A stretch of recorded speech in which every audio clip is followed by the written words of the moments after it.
Welcome to the Vista Express, a quick show devoted to the big stories of college sports. I'm your host, Kchris Griffin.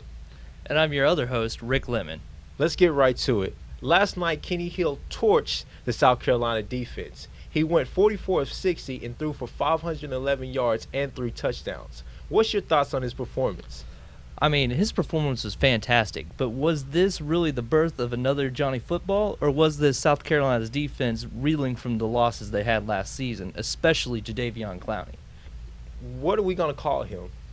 Is it Kenny Football? Kenny Touchdown? Real deal Kenny Hill? I tell you what, Johnny Football, Mr. Manziel, seemed to really like Kenny Football. But I honestly think we need to give this kid a little bit of time to make his own legend. This can't just be the football quarterback central of Texas A&M. Now let's talk some Oklahoma football, both teams to be exact. First matchup is OU against La Tech. Please let me say this. Trevor Knight, we're handing you the football. It's all on you now. You have the keys to the offense, to the entire program. It's on you, man. If you step up and do what you need to do, even play like a Heisman, hey, the world is yours. That is the biggest question coming into OU season is which Trevor Knight are you going to get?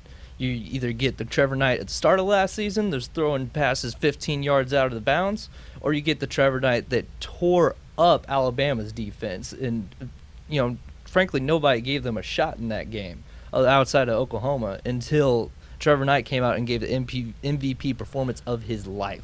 Anyways, let's keep it moving and talk some Cowboy football. What do you see happening with them against Florida State? College game day. I mean, this is their second big first game of the season in a row. Last year they did Mississippi State. Now they're going back down to Dallas again, play Florida State, number 1. It's going to be interesting. I'll put it that way. Now I'm gonna go off of what my favorite coach, being a little bit biased again, Bob Stoops said. The SEC is top heavy. I mean, I understand that you went down there and played Mississippi State last year, but it's Mississippi State. It's not one of the top teams in the SEC.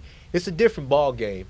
I was listening to the franchise radio show the other day, and one thing that they said I thought was really interesting is that big OSU athletes are different than Florida State athletes. And I really think that in this matchup right now, they're outclassed and they're just not up to par.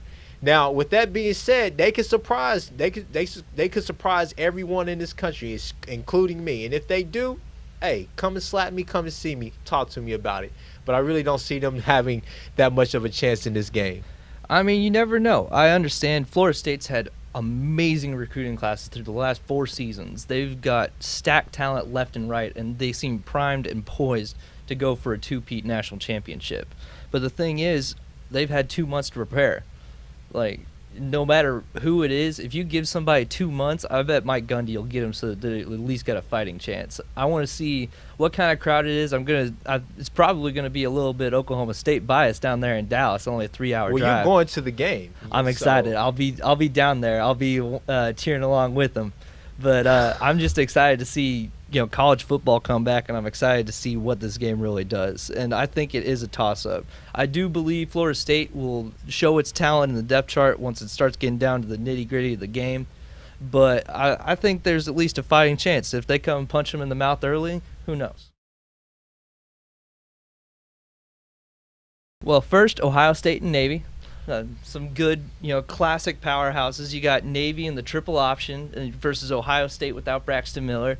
How do you feel about Braxton Miller being out? Man, honestly, I'm scared. What group of players do you think is going to have to step on Ohio State's offense now that Braxton Miller's out? I think it's going to be important for the receivers. I think that they have to get open downfield. I think the receivers and the running back core has to be big because, I mean, you have a redshirt freshman who was, a top dual-threat quarterback, but also he is coming off an ACL injury. All right, next we got a matchup of West Coast and East Coast. We got UCLA versus the Virginia Cavaliers. I'm not that big on UCLA. I'm just not. I like Jim Mora. I like Brett Hundley, but I'm not that big on them. I really think they're going to be one of the disappointments of college football this year. I don't know. I do like UCLA. They've been putting together a good string of seasons these last couple times in the Pac-12. But the ACC is strong, and I see Virginia as a dark horse. If Florida State, for some reason, just blows up, I could see Virginia taking over and trying to take the reins of the ACC. Next up, LSU and Wisconsin got SEC Big Ten. The one biggest question mark I have is Wisconsin's quarterback. It's this redshirt freshman kid no one's even seemed to heard of. It's too many questions on their offense to come against one of the premier SEC defenses year in and year out, led by Les Miles. So, with that being said, join us next time on the Vista Express.